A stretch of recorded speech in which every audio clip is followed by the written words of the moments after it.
Hello everyone, welcome to Komali's kitchen. ఈ రోజు మనం చేయబోతున్న రెసిపీ వాళ్ళు అమితంగా ఇష్టపడే గోంగూర పచ్చడి గుంటూరు స్టైల్లో ఎలా చేయాలో ఈ వీడియోలో చూద్దాం. దీనికి కావాల్సిన పదార్థాలు ఏంటో చూసేద్దాం. 2 కట్టలు శుభ్రంగా కడిగి తీసుకున్న గోంగూర, 2 మీడియం సైజ్ ఉల్లిపాయలు, 20 ఎండుమిరపకాయలు తీసుకుంటున్నాను, కొంచెం కొత్తిమీర, కరివేపాకు.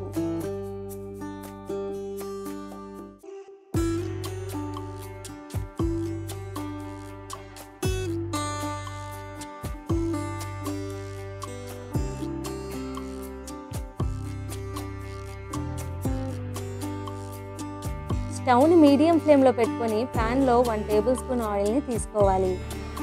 1/2 టేబుల్ స్పూన్ మెంతులు, ఎండుమిరపకాయలు కూడా వేసి దోరగా వేయించుకోవాలి. ఇవి ఇలా దోరగా వేగాక వీటిని పక్కకు తీసుకోవాలి.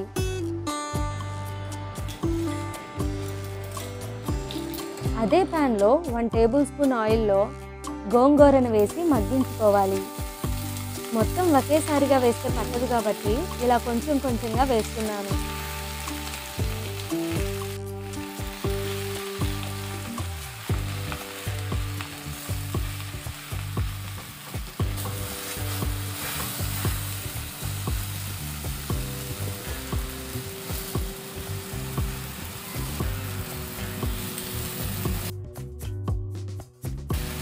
ఈ గోంగూరని మూత పెట్టుకొని ఉడికించుకుంటే చాలా బాగా తొందరగా మగ్గుతుంది.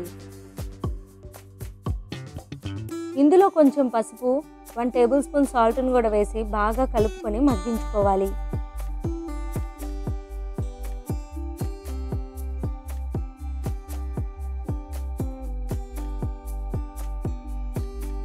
కప్పు వాటర్ని పోసి 5 నిమిషాల పాటు లో ఫ్లేమ్లో పెట్టి మూత పెట్టుకొని ఉడికించుకుంటే సరిపోతుంది.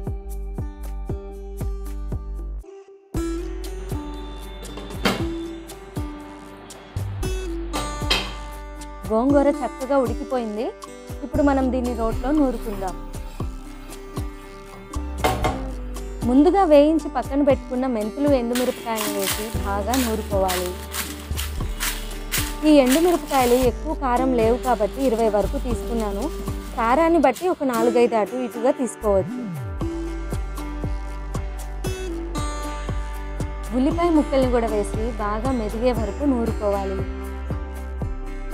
ఈ పచ్చడిని మనం ఉల్లిపాయలు, ఎండుమిరపకాయలతో చేస్తున్నాం కాబట్టి టేస్ట్ చాలా బాగుంటుంది. ఎక్కువ రోజులు నిల్వ కూడా ఉంటుంది.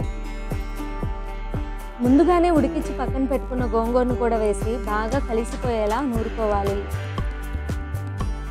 గోంగూర లేతగా ఉంటే గుజ్జు గుజ్జుగా ఉడికిపోతుంది, దాన్ని నూరుకోని అవసరం లేదు. ఆకులు కొంచెం ముదురుగా ఉన్నా సరే పచ్చడిని నూరుకుంటేనే బాగుంటుంది. దీన్ని మరీ మెత్తగా కాకుండా కచ్చా పచ్చిగా నూరుకుంటేనే చాలా బాగుంటుంది. ఎంతైనా రోటి పచ్చళ్ళు అంటే చాలా ఇష్టంగా తింటాం కదా, అందులో గోంగూర అయితే అసలు చెప్పే పనే లేదు.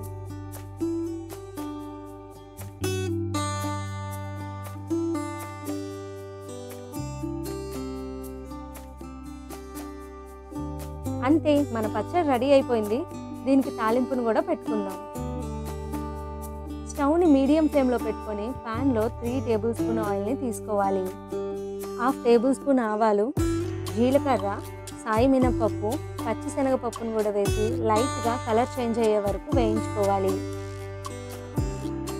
4-5 వెల్లుల్లి రెబ్బలు, 2-3 ఎండుమిర్చి ముక్కలు, కొంచెం కరివేపాకును కూడా వేసి పచ్చిగా వేయించుకుంటే సరిపోతుంది. ఇందులో మనం నూరుకున్న పచ్చని కూడా వేసి బాగా కలిసిపోయేలా కలుపుకుంటే సరిపోతుంది.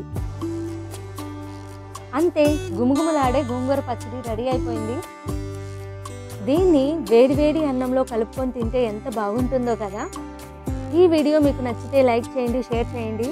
ఇలాంటి హెల్తీ అండ్ టేస్టీ రెసిపీస్ కోసం మన ఛానల్ని సబ్స్క్రైబ్ చేసుకోండి. Thank you.